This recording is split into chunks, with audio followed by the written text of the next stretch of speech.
Imagine a world where survival depends on nothing but a sharp edge of stone. A time when a single flint blade was the difference between life and death, hunger and survival.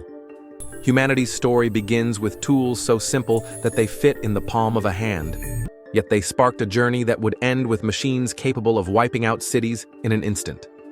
How did we go from striking stones together to splitting the atom? The answer is a story of fear, ambition, and an endless race to outdo ourselves. 3 million years ago, our ancestors cracked open bones with jagged rocks to reach the fatty marrow inside. Those crude stone flakes weren't just tools, they were power. The sharper the edge, the better the hunt, the higher the chance of survival. Over time, humans learned to shape axes, spear tips, and arrowheads. Fire-hardened wooden spears, making them deadlier than ever before. A predator with claws could be dangerous, but humans now carried weapons that made them predators with tools.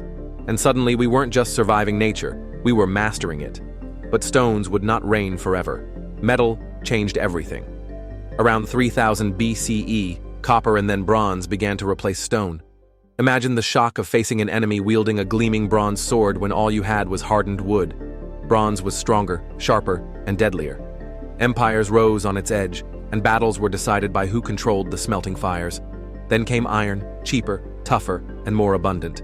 A material so powerful that entire ages are named after it. The sword was no longer a luxury for elites, but a tool of mass armies. Warfare became less about single duels and more about organized killing. Weapons grew with civilizations, from the precision of the Roman gladius to the elegance of the Japanese katana. Every culture forged blades not just as tools of war, but as symbols of identity and power. Yet, no matter how sharp a sword, it still required the strength of the human arm. That limitation would soon be shattered.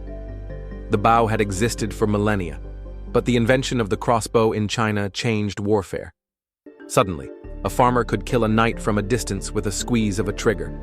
For centuries, rulers feared the crossbow so much it was even banned by the Catholic Church, deemed too powerful, too unfair. But history rarely respects bans. Then came a discovery so explosive it changed the world forever, literally. In 9th century China, alchemists stumbled upon the recipe for gunpowder while searching for an elixir of immortality. Instead of eternal life, they found the key to mass destruction.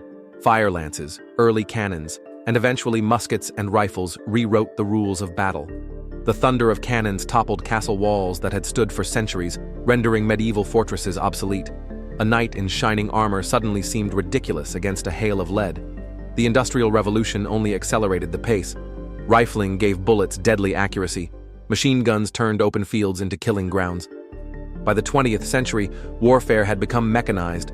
Tanks, submarines, and airplanes transformed the battlefield into a three-dimensional nightmare. Soldiers weren't just fighting men anymore. They were fighting machines, engines of war that seemed unstoppable. And then, the world crossed a line it could never uncross. In 1945, the skies over Hiroshima were split by a blinding flash. The atomic bomb had arrived. In a fraction of a second, centuries of technological progress revealed their darkest consequence. Tens of thousands of lives were erased instantly. Cities could vanish with a single weapon. For the first time, humans wielded the power of the sun itself, an invention so terrifying that it was both a victory of science and a warning to the future. From stone flakes to nuclear fire, our weapons have always reflected more than just our need to fight. They reveal our ingenuity, our ambition, and our fear. Each step forward promised greater protection, yet carried the seeds of greater destruction. The question now is not how far weapons have come, but how far we're willing to take them. Because if history has taught us anything, it's this: the greatest weapon ever invented is always the one yet to come.